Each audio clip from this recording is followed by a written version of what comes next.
I am a member of Gen Z. We have been raised on the internet and social media. The internet is where the world is heading, and we have an intrinsic understanding of it. We have greater and easier paths of communication than ever before. We are global citizens.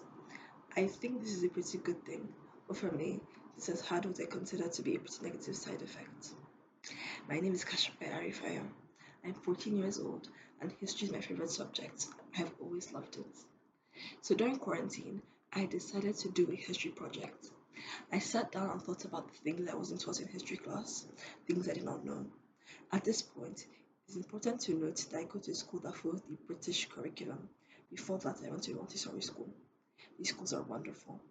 My parents sent me there because they provide a quality education. I am lucky and privileged enough to be taught in such schools, but they taught me the history of faraway places.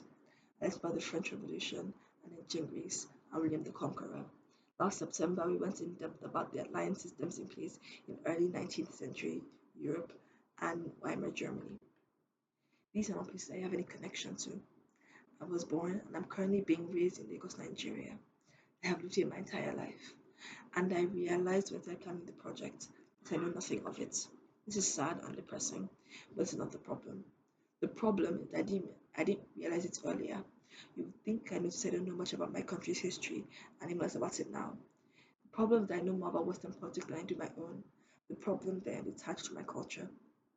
I, like most people my age, spend the majority of my time online. I find myself on Reddit and or YouTube most days. These platforms have allowed me to find my interests, be comfortable, and educate myself on matters I would otherwise have no knowledge of. They have shaped significant parts of who I am.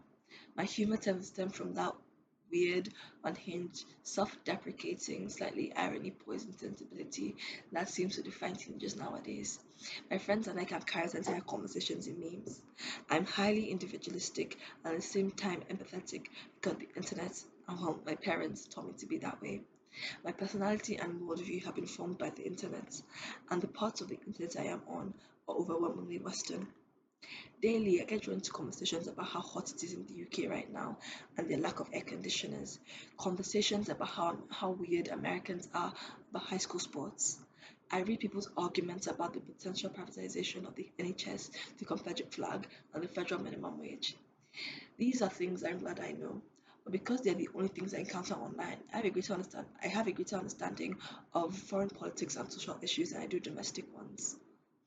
I know that Republicans and Tories are conservative, while Democrats and Labour are liberal. I know their key issues. I cannot say the same for APC and PDP, the main political parties in Nigeria. My cultural points of reference are almost entirely removed from my actual culture, and it's upsetting. Now, I'm not trying to say we should all stick to our separate cultures and never explore others. I'm not saying it's a bad thing that we're so interconnected nowadays. On the contrary, I think it's wonderful. It's just that having a distinct cultural identity outside of online communities is important. The worst bit is that I know it's not a problem unique to me. While my case may be exacerbated by my introvertedness, many people my age that come from a similar socioeconomic background tend to identify more with Western culture than they do our own. While it may be perfectly normal to identify with more than one culture, these Western influences have caused many of us to feel subconsciously ashamed of our culture. Our food and our clothes are understandably considered weird by people that aren't familiar with them, and that sentiment has transferred to younger generations. Nigerian, or in my case, Yoruba and Igbo culture de- deserve to be celebrated despite their many, many flaws. As a generation, it is our job to protect our language and culture. We are losing one of the things that make us important, our identity, the uniqueness in us, which makes us special and allows us to stand out from the crowd. Thank you very much for listening.